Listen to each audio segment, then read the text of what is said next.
Hello and welcome to Farm Connections. I'm your host, Dan Hoffman. On today's episode, we visit with Eva Barr at Dream Acres Farm in Wykoff, Minnesota. Ken Thiesse offers us risk management strategies for these challenging times, and JoAnn Lower stops by to share a story about the importance of family. All here today on Farm Connections.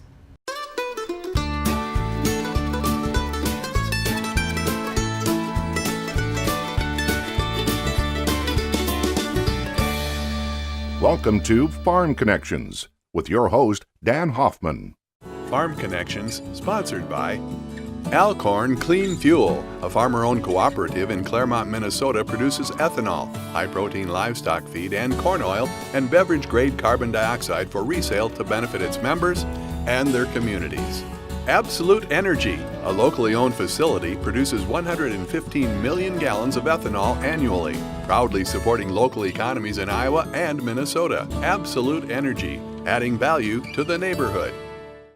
Southern Minnesota Center for Agriculture, promoting education and careers in agriculture, connecting students with college, curriculum, and industry resources to develop, fill, and sustain jobs with agriculture in our region. Farm Connections traveled over near Wykoff in Fountain, Minnesota to learn something about Dream Acres Farm. And with me is the owner-proprietor, Eva Barr. Welcome to Farm Connections. Thank you. And thanks for welcoming us to Dream Acres Farm. I'm pleased to have you here. Just to note, I'm not the only owner-proprietor. There are a number of others too. Well, tell us a little bit about the ownership. That's awesome. Okay. So my partner and I have a CSA business, or what once was a vegetable CSA business. We have a pizza business where we bake pizza on Friday nights, and then we also, I'm the artistic director of a arts organization called Dreamery Rural Arts Initiative that's sort of seated here but works throughout Fillmore County.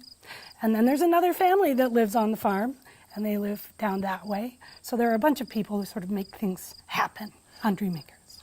Well, you point that way, and we look at a beautiful valley with some trees that are going to be really amazingly colorful in a few days.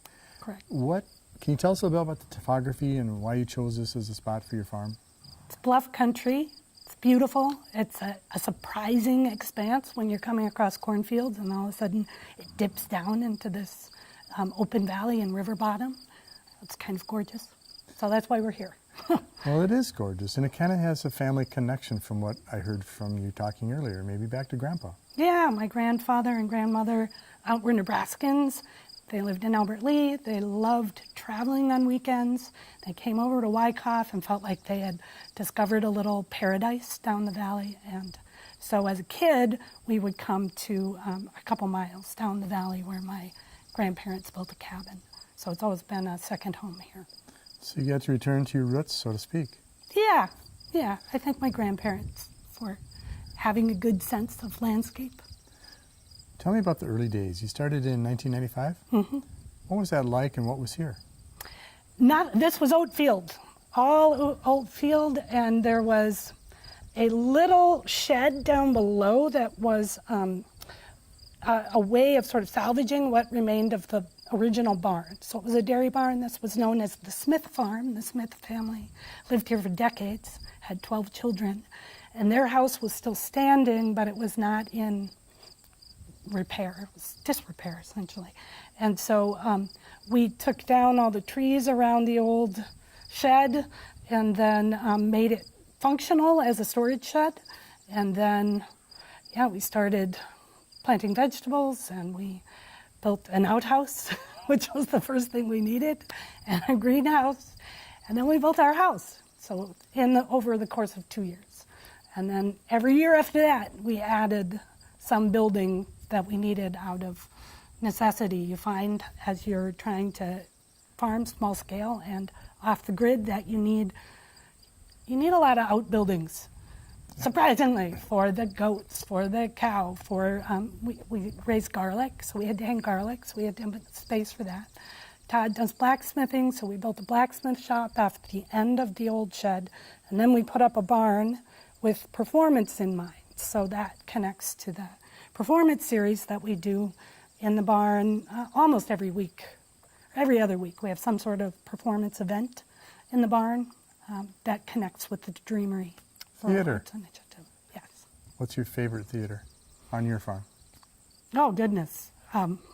It depends, on the event. We have a picnic operetta that comes and they perform outside and they sing and they do pieces that sort of look at environmental issues that are integrated into classic operas. There's a company called Mixed Precipitation. They're quite witty and talented. And so I like theater that involves people immediately and reflects on the landscape and space. Some people call it site-specific. Some people call it radical. Some people just call it fun. Eva, you talked about the outhouse, and some of your literature talks about being off-grid. Yeah. What does that mean to you, and how do you do it? It means providing all of the energy that we need for ourselves here, so drawing from the sun, drawing from the wind. In some cases, human power, a lot of human power, a lot of horsepower. We've used oxen as well for traction in the garden. So ideally, relying as little as possible on fossil fuels. That said, we have a garden tiller that we use to prepare beds. And we do have cars because of where we live. Just getting ingredients for some of the pizzas, we have to drive to do that.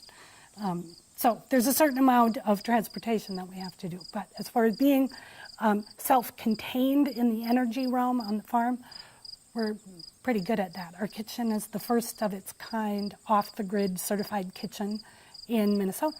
So we use solar power for the electricity, and then we heat water via solar panels, so thermal panels on the top.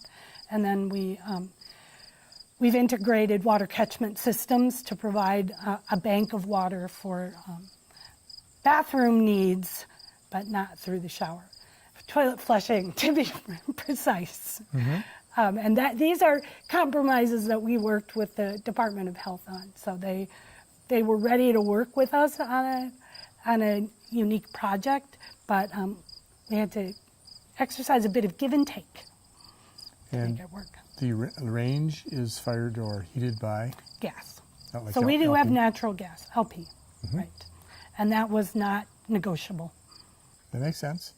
Okay. So if a guest comes here on an evening with theater and food, what could they expect from the time they dismount their carriage or their car and enter your property?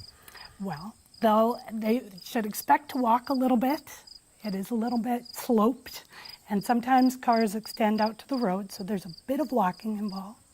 And then they'll see some happy faces at the order table, and a menu that changes every week. So we name our pizzas according to a theme that we dream up every week, just because we like to do that. So for instance, last week we had a play reading in the barn, so we named all the pizzas after classic plays for the fun of it. So the names of the pizzas will not be the same, but the ingredients are pretty consistent according to what the garden's producing in the season. So you'll start with a lot of leafy greeny things, and we'll wind up the season with potatoes and root vegetables, pestos and garlics and tomatoes, more hefty Mediterranean flavored things. Fun. Yeah, and then, they'll sit outside. It's great for kids. Kids run around the farm and hike down to the river, and there's all sorts of space. And then events in the barn are comfortable and usually last an hour to an hour and a half, and tend to provoke a bit of conversation. We try to produce things here that don't compete with local community theater, but sort of add another dimension of performance going. So there'll be one person plays often, asking questions about who people are, why they're here, personal stories, which is really kind of nice. It's an intimate place for that. And we also do barn dances, so we'll have a barn dance in the barn soon. Nice. Yeah. And with all that work and that effort and that passion that you have, what gives you satisfaction as you see your guests leave at the end of the evening? A ginger ale. Well, that's a good one. That's kind of nice. But what's a satisfied feeling or a sated feeling as you see Well, them? you know, there's a calm, and we have incredible stars, and sometimes a mist comes up in the field. It's just a very beautiful spot, this place. And so one can't help but feel satisfied to have had all this bubbling energy, kids running around, and parents able to just let them go and turn around and have conversation, and then pack up and leave. And yeah, there's a distinct calm after that kind of storm. And you deserve it. Sure. Do you envision that your guests have been transformed in any way as they leave? Yeah, I don't know. I wouldn't claim that. I mean, I would like to think that people have had a nice time and felt good for being sort of out of the city and possibly off devices for a little while. Certainly with our summer camp, I have kids here for a week and I don't hear a word about using their phones. And there's something really, really great about that in today's culture where people carry their second brain with them everywhere they go. So there's that. Just seeing people connect with one another is, yeah, that's really affirming. Nature, food, and people. Sure. That's awesome. Anything else you can share that would make me want to come here? I already do, and I will. Well, we make pizzas to order so people can, you know, dream up whatever flavors they want. And yeah, you'll probably run into somebody you might have known somewhere. It's, you know, a pretty local scene. I would love to ask you that question after you were here. Fair enough. Dan, What happened right? here that you didn't expect? Fair enough. Okay. And how about the wheat and the cheese for that pizza? Great, very What is good that? question. So our wheat comes from Wykoff, Minnesota. So we buy, that's about as local as we could source the flour. And then the cheese comes from Wisconsin. We use a roasted, smoked provolone because we like the flavor. So we are bringing that in from a neighboring state. But then I make some feta to go on the cheese, on the pizza. We also buy a Wisconsin Parmesan to top it. It sounds delicious and enlightening. I can't wait to come back. So Eva, thank you so much for having Farm Connections and myself here. Thanks for coming to Dreammakers. It's our pleasure. Stay tuned for more on Farm Connections.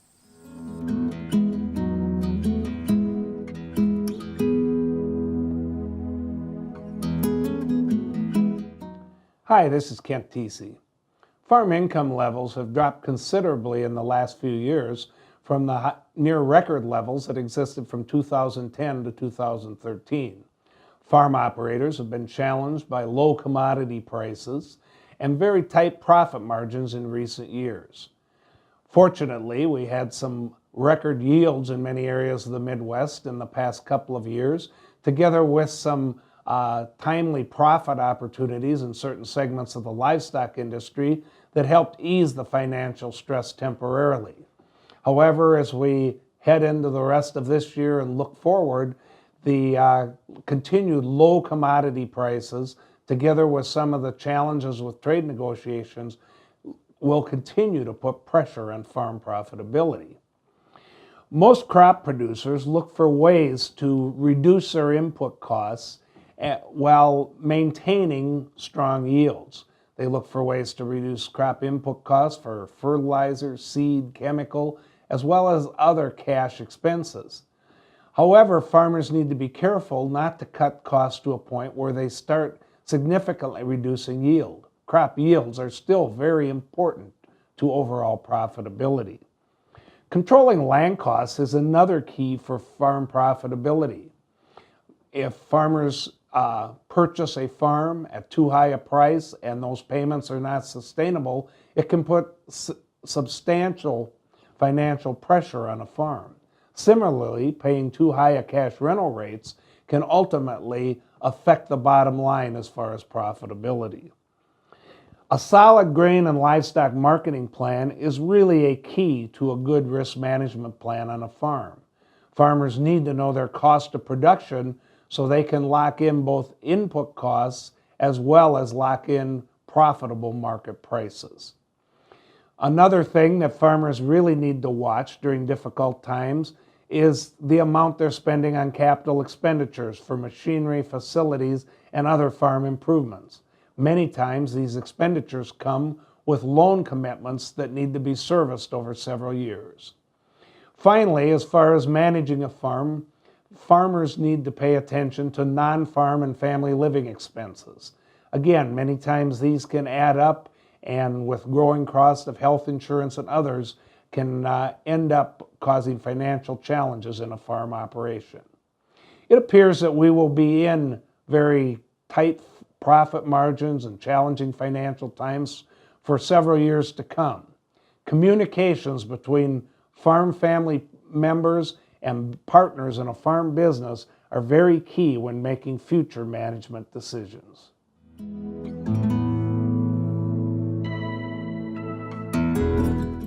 My brother Jim. This scraggly little kid grew into this most handsome 6'3" man. Who would have guessed it?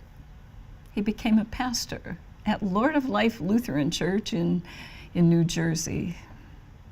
And he called me one day, JoAnn, how would you like to go back and visit our farm 4 miles south of Thompson? Wouldn't that be fun? He said, you know, I have been wanting to see my tree. Remember the tree where I used to sit and I would hide from you when you wanted to play with me? I remember, Jim. So we met. And at the end of the driveway, we stopped the car. He said, we have to walk up this driveway. We can't just drive it. This is the driveway we ran every morning to catch the school bus. This is the driveway where we learned how to ride our blue and white Huffy bicycle. Remember? We have to walk. We walked arm in arm until we got to the house. We knocked on the door that we shouldn't have to knock on. Hello, we said to the man who was living there.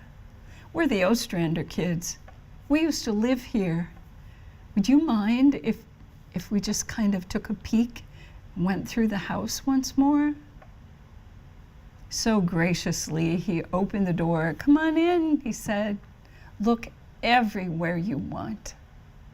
Oh my goodness. Oh my goodness, back there in the corner, remember, Jim? There's the bathroom Dad built.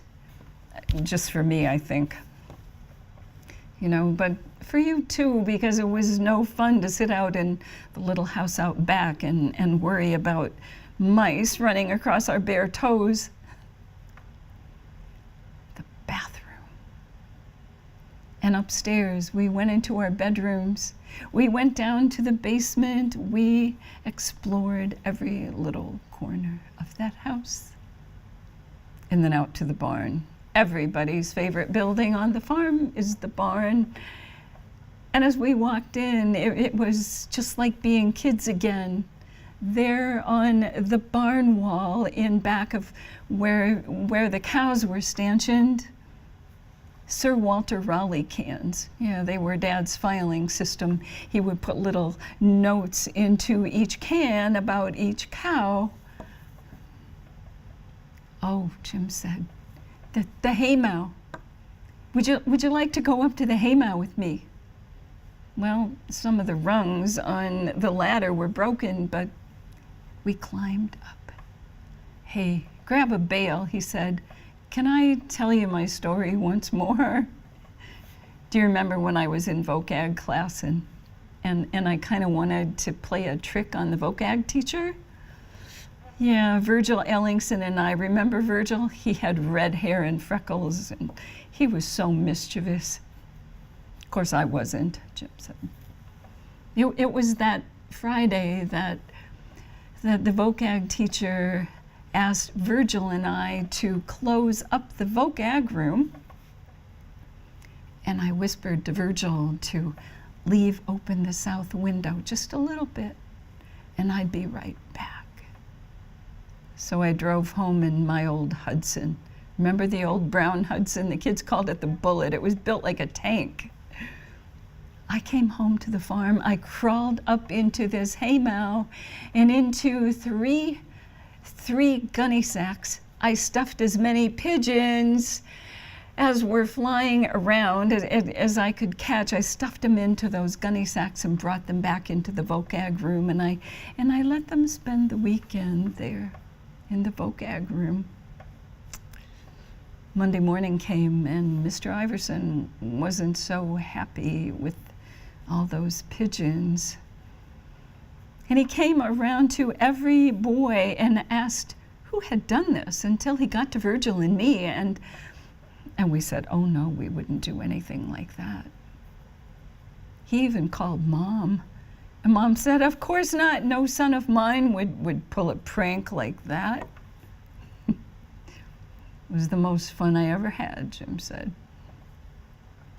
We crawled down from the haymow and walked back down the driveway to get in the car when he said, oh my goodness, I almost forgot my tree. He jumped over the barbed wire fence and disappeared into the grove.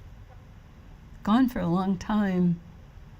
And when he came back, he had a branch in his hand. I think I'll take this back with me, he said. I think I'd like to make it into something that would show my congregation how much I loved being an Iowa farm kid. He went back to New Jersey. I went back home. But one day I received a phone call that my brother Jim, 35 years old, had suffered a cerebral aneurysm, a bleed in his brain. He died that day. He died that day. It was unbelievable. I couldn't lose my best friend, my brother. The mortician said, bring his clothes.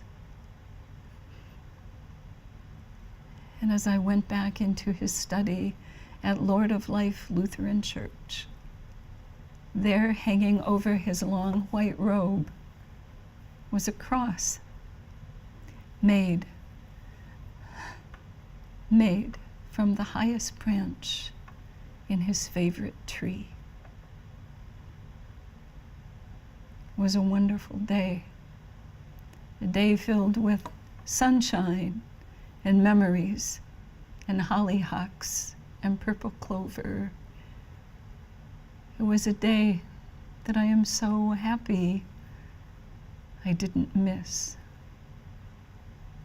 And if you ever have the opportunity to spend a day with your best friend or someone you love so much, make sure you do it. I guarantee it's a memory you will have forever.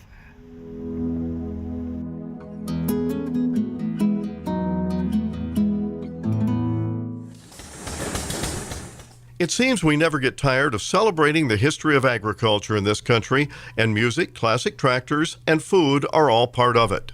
Here at the Gilfillan Estate, they hold events yearly to just plain have fun and enjoy the ambiance of this beautiful old farmstead. Charles Duncan Gilfillan purchased 13,000 acres of farmland on this site in Redwood County, Minnesota, many years ago, and built a house and eventually a grain elevator and stockyards. Family members donated the home site to the Redwood County Historical Society years later for everyone to enjoy. In 1990, when Mrs. Gilfillan passed away, she gave this property, the estate, and about 160 acres of land to the Redwood County Historical Society. And since that time, the Farm Fest has came here, and they've been here now on this is their 25th year. A lot of it is taking care of this property for the Historical Society. So quite often we're involved with fundraising activities. So our pavilion we rent out pretty much every weekend. Last year we did 22 weddings here on the site. And then we give house tours, and then like today the Two-Cylinder Club has the antique tractor display. So throughout the year we have many, many different fundraisers to help take care of this place. The site works great for events like this one and has become part of a major outdoor event each year, Farm Fest. Preserving the past is important, and the Gilfillan Estate certainly do that very well. It's not only educational, but just plain fun. There's nothing better than getting out on a farm and looking at the livestock and crops, and there's nothing even better than getting on an old farm and having antique machinery, tractors, polka bands, root beer floats. It doesn't get any better than that. This is Lynn Ketelsen reporting.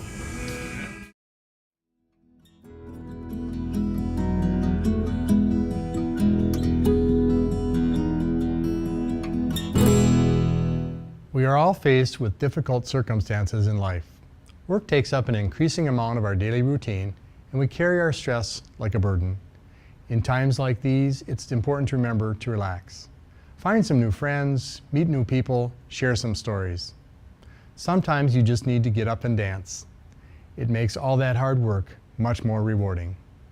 I'm Dan Hoffman. Thank you for joining us today on Farm Connections.